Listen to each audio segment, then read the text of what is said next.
கொள்ளையடிக்கப்பட்ட பணம் புழக்கத்தில் விடும் பட்சத்தில் அதனை கண்டுபிடிப்பது கடினம் என்று ரிசர்வ் வங்கியின் சென்னை மண்டல முன்னாள் இயக்குநர் சுவாமிதாஸ் தெரிவித்துள்ளார்.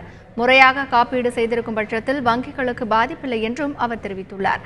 சுவாமிதாசுடன் எமது செய்தியாளர் ராமச்சந்திரன் நடத்திய நேர்காணலை பார்க்கலாம். ஒருவேளை இது பயன்படுத்த முடியாத பணமா இல்லை ஏடிஎம் மிஷினில் பயன்படுத்த முடியாத பணத்தை மாற்றக்கூடிய பணமா, இது எந்த மாதிரியான பணமாக இருக்குது சார்? பொதுவாக ஒரு பேங்க்குள்ளே வர்றத பணத்தை அவங்க சார்ட் பண்ணுவாங்க, பிரிப்பாங்க. அதாவது ரீஇஷ்யூபிள்மாங்க, அதாவது திரும்ப புழக்கத்துக்கு விடுற பணம், திரும்ப புழக்கத்துக்கு விட முடியாத ஓல்டு நோட்ஸ், கிளியிற நிலைமையில் இருக்கிறது, ரொம்ப சாயில்டு நோட், ரொம்ப அழுக்கு நோட்டாக இருக்கும். அந்த இதெல்லாம் சேர்த்து வச்சு அதை ரிசர்வ் பேங்க்கில் கொண்டு வந்து கொடுத்துருவாங்க. அதுக்கு ரிசர்வ் பேங்க் வந்து அந்த பேங்க்குக்கு அந்த இதை கொடுத்துருவாங்க. ஆமாம், அதுக்குரிய இதை அவங்களுக்கு திரும்ப கிரெடிட் கொடுத்துருவாங்க. சார், இப்போ அந்த 6 கோடி ரூபாய் கொள்ளையடிக்கப்பட்டிருக்குது.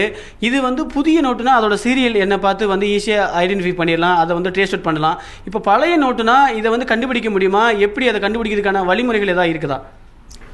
இல்லை, அதாவது எத்தனையோ 1000 கோடி ரூபாய்கள் பல டினாமினேஷன்ஸில் புழக்கத்தில் இருக்குது. அதனால் இதை வந்து இந்த கொள்ளையடிச்சவங்க புழக்கத்தில் விட்டுட்டா அதை திரும்ப அந்த நோட்டு தான் நோட்டு வந்து இந்த நம்பர் நோட்டு என்று கண்டுபிடிக்க முடியாது பெரிய அமௌண்ட்டில். அதனால் இதை வந்து அப்படி கண்டுபிடிக்கிறதுக்கு சாத்தியம் இதில் ஒன்றும் கிடையாது.